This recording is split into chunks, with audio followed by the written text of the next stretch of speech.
ሃሌሉያ የጌታ ጸጋና ሰላም ይብዛላችሁ። ኢየሱስ ክርስቶስ ትናንትናም ዛሬም ለዘላለም ያው ነው። ዛሬ ደግሞ አንድ እግዚአብሔርን ቃል ላካፍላችሁ ወዳለው በእርግጠኝነት ለአንዳንድ ሰዎች ነገሮቻችሁ ይፈታሉ፣ ነገሮቻችሁ ይለቀቃሉ፣ ነገሮቻችሁ ይቀጥላሉ። ኢየሱስ ክርስቶስ ጌታ ነው። መነሻ ሐሳብ ላድርግና ሐሳቤን ላስቀምጥላችሁ።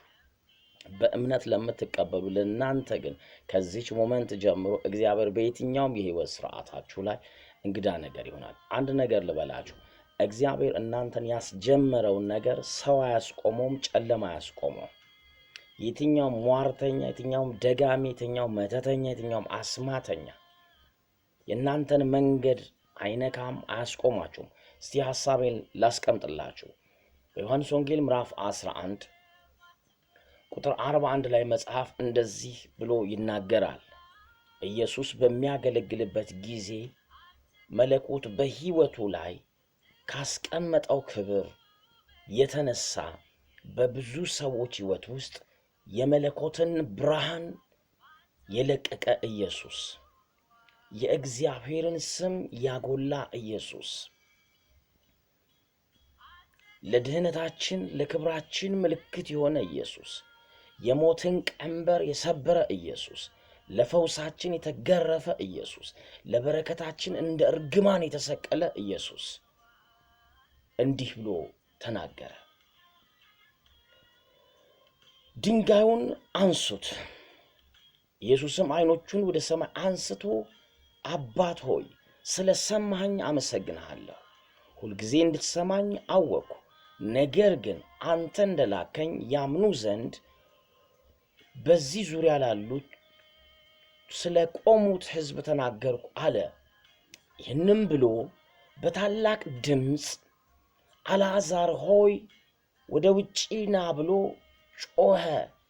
የሞተውም እጆቹና እግሮቹ በመገነዝ እንደተገነዙ ወጣ፣ እንዳሰሩት በድምፁ ወጣ። በፊቱም በጨርቅ እንደተጠመጠመ ነበር። ኢየሱስም ፍቱትና ይሂድ ተዉት አላቸው ብሎ መጽሐፍ ይናገራል። የኢየሱስ ታላቅ ድምፅ ጩኸት መለኮታዊ ስልጣንን የያዘ ድምፅ፣ ተአምራትን የተሞላ ድምፅ፣ የመለኮትን ሕያውነት የሚገልጽ ድምፅ ነበር። የሞተው ሬሳ አለመስማት አይችልም። ትንሽ ስለዚህ ቤተሰብ እናውራ። ይህ ቤተሰብ ማለት ኢየሱስን በአይሁድ መካከል ክርስቶስ ነህ ብሎ የተቀበለ ድንቅ ቤተሰብ፣ መሲህነቱን፣ መምህርነቱን፣ ነቢይነቱን የተቀበለ የእግዚአብሔር መልእክተኛነት የተቀበለ ድንቅ ቤተሰብ። ምክንያቱም የትኛውም አይሁድ ክርስቶስ ሲመጣ መንገዱን ያሳየናል የሚል ትንቢት አላቸው። እዚህ ቤተሰብ ላይ ግን አንድ ነገር ሆነ።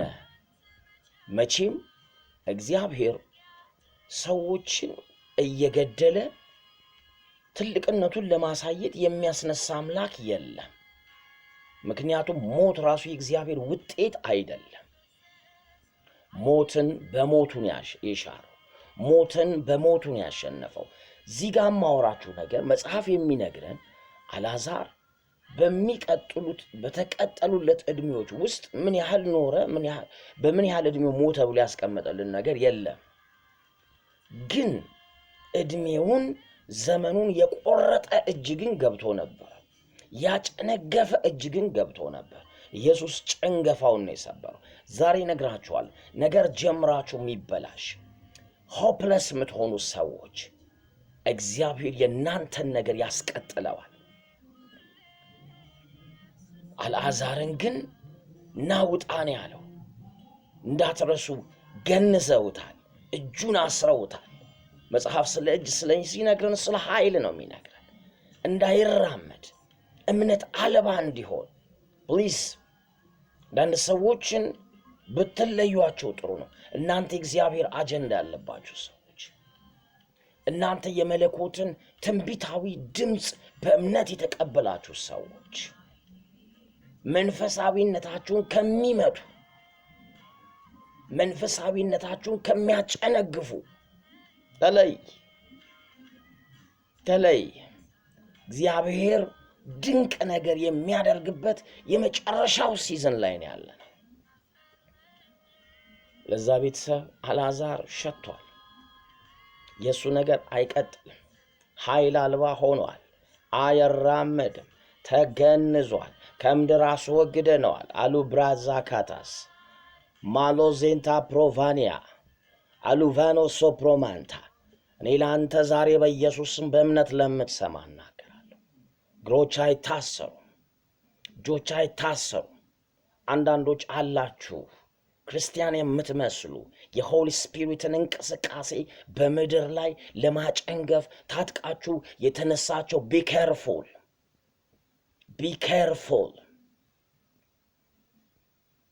ኃይል ለማሳጣት የምትንቀሳቀሱ ሰዎች፣ የሰዎችን ስም ዲስክሬስ የምታደርጉ፣ ለሆሊ ስፒሪት እንቅፋት የሆናችሁ፣ የእውነት ልበላችሁ እግዚአብሔር በአደባባይ የሚታይን ነገር የሚገልጠባቸው ሰዎች፣ በጣም ብዙ ሰዎች ለእግዚአብሔር የወገናችሁ የምትመስሉ ለሆሊ ስፒሪት ግን እንቅስቃሴ እንቅፋት የሆናችሁ፣ በውስጣችሁ ሌላ አጀንዳ ይዛችሁ የክርስቶስ ወንጌል እንዳይቀጥል፣ ጸጋ ስጦታዎች እንዳይቀጥሉ የምትንቀሳቀሱ ሰዎች ቢኬርፉል። እጆቻችሁን ብትሰበስቡ ነው የሚሻላችሁ። እግዚአብሔር ግን የታመኑበትን አይጥልም። እግዚአብሔር ግን አይጥልሽም። እግዚአብሔር ግን አይተውሽም። እግዚአብሔር ግን አይተዋችሁም። ያንተ ነገር ይቀጥላል። አልዓዛር እናውጣ አለ።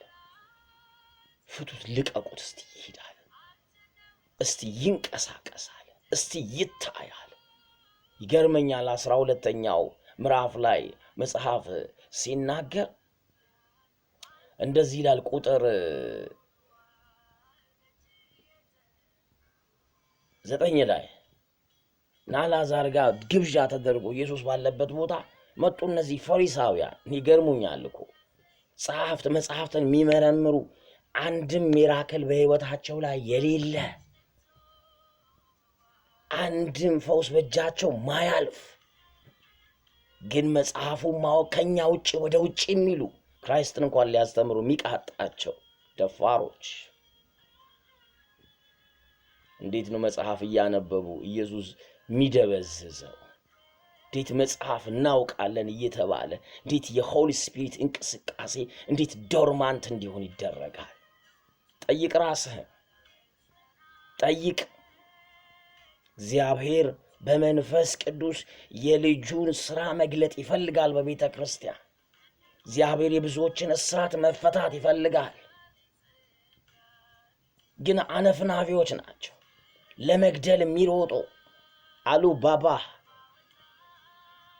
እናንተ እግዚአብሔር ሰዎች በርቱ፣ ለሆሊ ስፒሪት አሁንም በሮቻችሁን ክፈቱ። ግራ የሚያጋባ ነገር እግዚአብሔር በሕይወታችሁ ላይ ያደርጋል። እግዚአብሔር ሐሳብ ሰጪ ሳይሆን እግዚአብሔር ልቡን የሚሰጥ ሰው ይፈልጋል። መንፈስ ቅዱስ አቃቂር የሚያወጣ ሳይሆን ለመንፈስ ቅዱስ አደራረግ ልቡን የሚከፍት አገልጋይ እግዚአብሔር ይፈልጋል። ግዳው ነገር እየመጣ ነው። ማይቀለድበት ጊዜ ነው። እግዚአብሔር በወንጌል የሚቸኩልበት ጊዜ ነው። እግዚአብሔር እጁን ለመግለጥ ብዙዎችን ወደ መዳን እንዲመጡ እግዚአብሔርን ጣት እንዲለማመዱ የሚወድበት ጊዜ ነው። ከአይሁድ ብዙ ሕዝብ በዚያ እንደነበሩ አውቀው መጡ። ከሙታን ያስነሳውን አልዓዛርን ደግሞ እንዲያዩ እንጂ ኢየሱስን ብቻ እንዲያዩ አይደለም። የካህናት አለቆች አልዓዛር ደግሞ ሊገሉ ተማከሩ። ከአይሁድ ብዙዎች ከእርሱ የተነሳ ሄደው በኢየሱስ ያምኑ ነበርና አሉ። ብራሳባሽ ተአምራት አንዱ የእግዚአብሔር የመገለጥ በር ነው። ቤተ ክርስቲያን የተቀመጠችው ሶሉሽን ሜከር እንድትሆን ነው። አሁን አንዳንዶች አላችሁ ኦራተሮች፣ ምን እናውራ ብላችሁ የሰው ስም በመቦጨቅ ሰዎችን አገልግሎት ማይሆን ነገር በመቀባት ማይሆን ሽታ በመፍጠር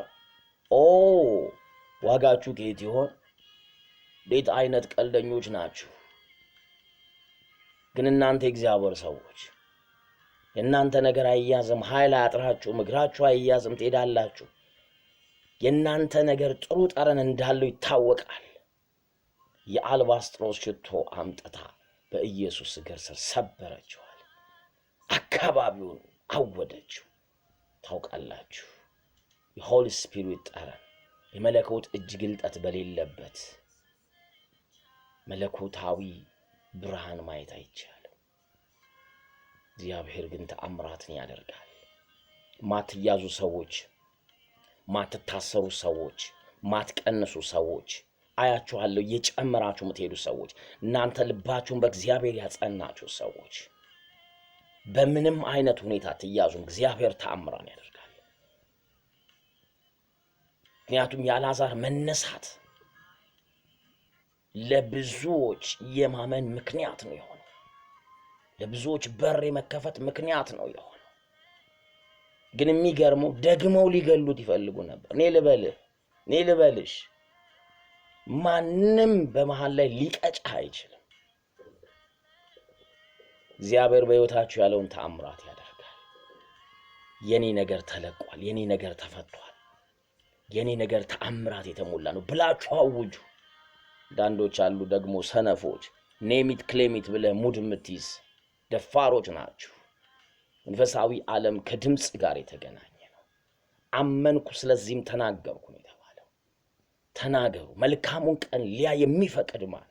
አንደበቱን ከክፉ ይከልከል፣ መልካምን ይሻ ይከተል። የጌታ ዓይኖች ወደ ጻድቃን፣ ጆሮቹ ለጸሎታቸው ተከፍተዋል። መንፈሳዊው ዓለም የድምፅ ዓለም ነው። የድምፅ ዓለም ነው። የእምነት ቃል አውጡ። የፈጸመላችሁ፣ የሰራላችሁ፣ የተገረፈላችሁ፣ የተዋረደላችሁ፣ የሞተላችሁ ኢየሱስ ባለበት ምንም ፍርሃት የለም። የሰራልን እሱ በመንፈሳዊ ዓለም ያለ የትኛው መልካም ነገር ግን ወደኛ የሚገለጠው ግን በእምነት ነው። እግዚአብሔር በእምነት ዓለም ውስጥ አለ። ታምራት ይከተላችሁ። ነገራችሁ አይጠፋም፣ ነገራችሁ አይሞትም። በኢየሱስ ስም ተአምራታችሁ በአደባባይ ይገለጣል። እግዚአብሔር እንደጎበኛችሁ፣ እግዚአብሔር ከናንተ ጋር እንዳለ፣ እግዚአብሔር እንደረዳችሁ በኢየሱስ ስም ሰውም ጨለማ የሚያዩ ዘንድ እናንተ ቅን ልቦች እግዚአብሔር ይገለጥላችሁ፣ ተአምራት ይሆንላችሁ። በኢየሱስ ስም ባረኳችሁ። መልካም ጊዜ። bless you።